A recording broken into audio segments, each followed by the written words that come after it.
Good morning, everyone. I hope you are well. Let me just see if we can get a bit more light here. A bit dark and grim today, isn't it? Hold on. Getting there. Okay, that should make it much better. Okay, as long as it stays. Okay, today's learning, friends, is dedicated to memory of Benjamin Akiva ben Shlomo Leah Bas Bible, Rav Yaakov Tzufin David Aryeh, Tzipora Fegele Bas Ruben Baruch, Paul Casimir Shalom ben Eleli, Ben Bas Bible from Shoshana Bas Yaakov Shmuel, Kela Bela Bas Henoch, Yirmiyahu Yechia ben Moshe Elias, Esra Malka Bas Ben Yom Shlomo Yechia ben Yoshua Levi, Avram Mordechai ben Moshe Katna, as well as the yacht sites for today, which are the Fredo Bas Rafael Landau, Racha Bas Freda Nichols, and Yitzchak Ben Zvi Kimmels. We wish each and every one of them and their respective families long life and only simchas. We're continuing with our great odyssey as we journey through Pirkei Avot, Ethics of the Fathers, the timeless teachings of our greatest sages.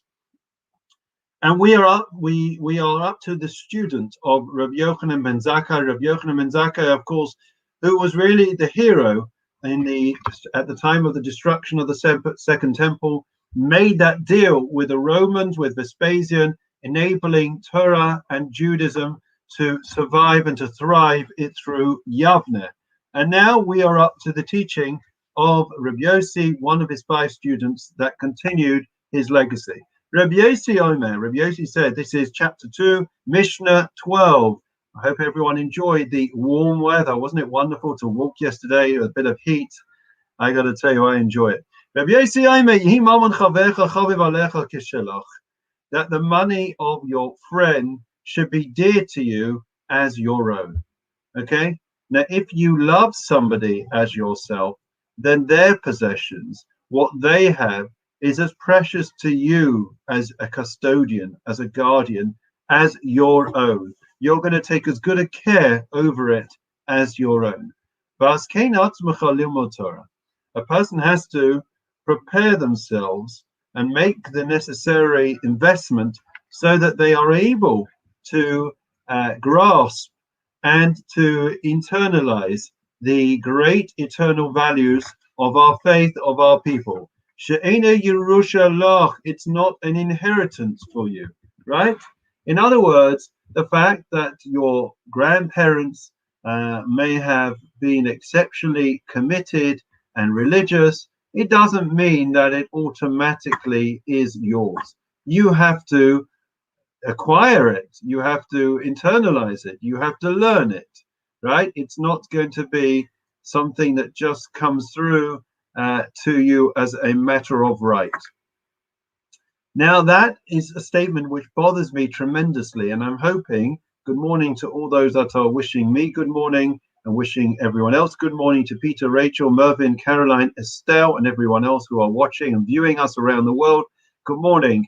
But I'm troubled by that statement. Why is it I'm troubled by that statement? Because you may recall that we say a statement that Torah tziva lanu Moshe, that the Torah was commanded to us by Moshe, Morasha Kihilat Yaakov.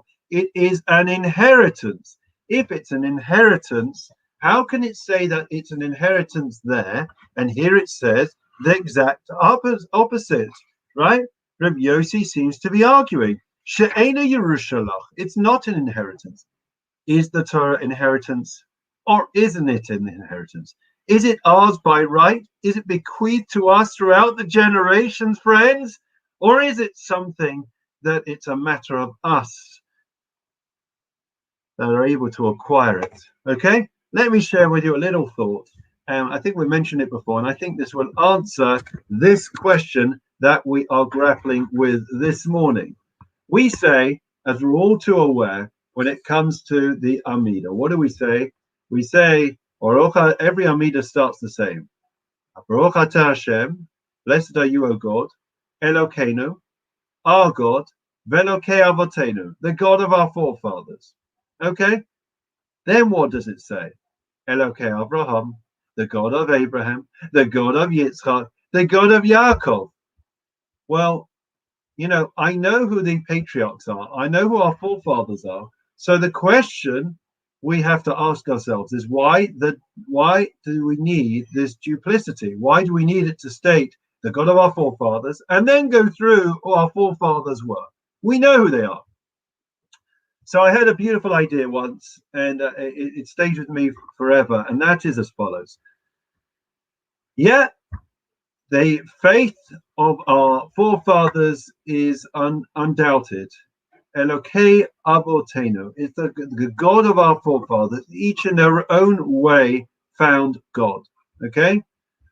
But there is a difference between the God of Abraham, the God of Isaac, and the God of Jacob. Abraham was the founder of monotheism. He was an iconic figure, a trailblazer, a pioneer who went out to discover God and really was the founding father of Judaism in a sense. Next, you had Isaac, right? So Isaac grew up in a religious home, okay? He grew up in a religious home.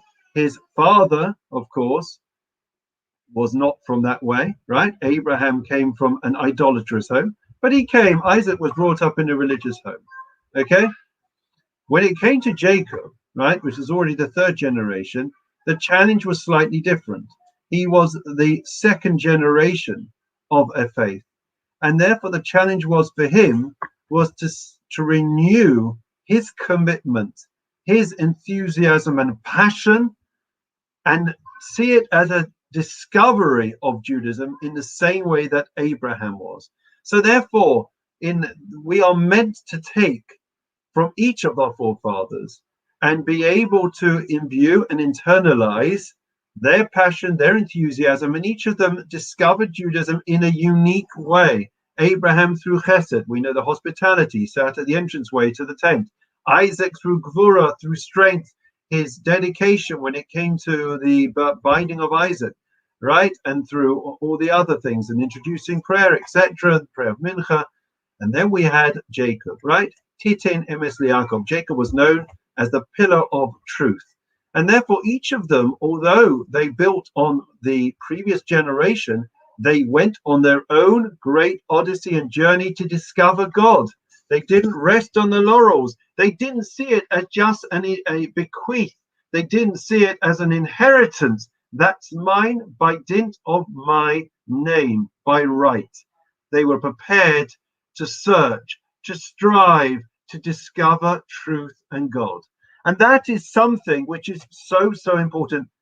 That, I think, friends, it's my only novel interpretation, but I think this is the way that we can reconcile these two things. Again, we started with a question today. We said that Rabbi Yossi, the student of Rabbi Yochanan ben Zakkai, what did he said? He came along and he said that Torah should not be for you as an inheritance. But I said to you, we've got this famous statement, an adage, this strap line that goes across that we learn with the first thing we teach our children. Torah tziva lanu Moshe morasha kilot Yaakov. It's a morasha, it's an inheritance. Well, if it's inheritance, how can Rabbi Yossi say it's not an inheritance? The answer is, it's there for the taking, right? You want to take it, all you've got to do is press the button and it will come to you. You've got every right to have it.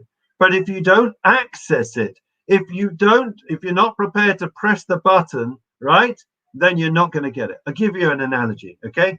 We bought a lottery ticket, okay? Mervyn, you're listening. So family Hackenbrock, I bought my wife a Shabbos present. I bought her a lottery ticket, right? And I was convinced that we'd won. Okay, 2 weeks later, and the jackpot I think was 40 million. You can already guess the result because I'm still sitting here, today in Woodside Park, not in the Bahamas. But anyways, so 2 weeks later, I say to Gila, did you check your numbers, your Shabbos present? She said, no, I didn't check it. I said, listen, I bought you the ticket. All you got to do is check the numbers. But if you don't check the numbers, even though the numbers may have come up, we may have won. Unless you access it, unless you give your ticket in, you're not going to be able to claim that reward. Well, friends, there's no greater lottery and treasure than being part of the Jewish people. And therefore, it's up to each and every one of us. It's there for us. All we got to do is access it. All you got to do is take your lottery ticket, which is being born as a Jew, and hand it in. Be prepared to do something about it. Access it, right? And if we're prepared, as we are doing, to learn and to engage in the community and to come back together when we feel it is safe and right to do so, we then are going to feel that we are part of this heritage. Okay, it's late and I'm conscious of the time, but I'm going to share with you one final brief idea. Actually, I'm going to finish off the mission and we'll share the idea another time. Rabbi Yossi finishes off and says that all your actions are meant to be for the sake of heaven. I ask you a question, Rachel, Peter, how can it be that when I go to sleep, that is seen as for the sake of heaven? I'm tired. I'm going to sleep before I'm tired. Okay. When I'm eating, why am I eating? I'm starving, hungry. Right? Estelle, agreed? So what? So how does it mean? How does that become for the sake of heaven? Well, the idea, I think, is as follows: is that, you know, even anything and everything in this world can be, by its nature, it can be something that is sanctified, or it can be something profane. It's up to us how we treat it. There is no such thing as living in a monastery, living in an ivory tower, shutting ourselves off from a profane, mundane world. That's not what Judaism believes. Judaism believes that at every single nook and cranny, there is sanctity, there is kedusha, there is holiness just waiting to be discovered by us. So when you go to sleep, why am I going to sleep? I'm going to sleep because I want to rejuvenate myself. I want to strengthen myself so that I can have another day of serving God. When I eat, I need to eat, not as an end in itself, as a means to an end, so that I can have the strength to be able to go on and to do chesed, to do kindness, to bring up a family, to help other people. So I'm not doing things as an end in themselves. I'm doing it for the sake of heaven. I'm doing it in order to fulfill, to have the strength to be able to serve God in this world. And that transforms our lives. Everything, putting petrol in the car, standing, doing shopping, whatever it is, if we do it for the right intentions, rather than being something mundane, something profane, it can be something sublime. It's in our hands. We've got that lottery ticket, friends. Just cash it in, utilize it. The lottery ticket I'm referring to is being Jewish. It's an heirloom for those that want to grab hold of it. Okay, we're going to stop there. Okay, tonight, of course, 8 o'clock, a reminder that we have our program, memorial service in memory of Phyllis Plasko, and I encourage everyone to come on the Zoom. It should be exceptionally moving and reflective. Served the community for 43 years, a remarkable lady, and of course, a reminder that throughout the week, we are on the same times as last week and the week before and the week before that. It's not changing yet. It's only changing on the 8th when the shul recommences. Okay, so that means in the mornings it will be, what time are we in the morning? Can anyone remind me? I've lost track of time. I think it's 8:15 a.m. in the morning, and then it's on 8:15 throughout the week. Okay. The Lord is my shepherd, I shall not want. He causes me to lie down in green pastures. He leads me beside still waters. He restores my soul.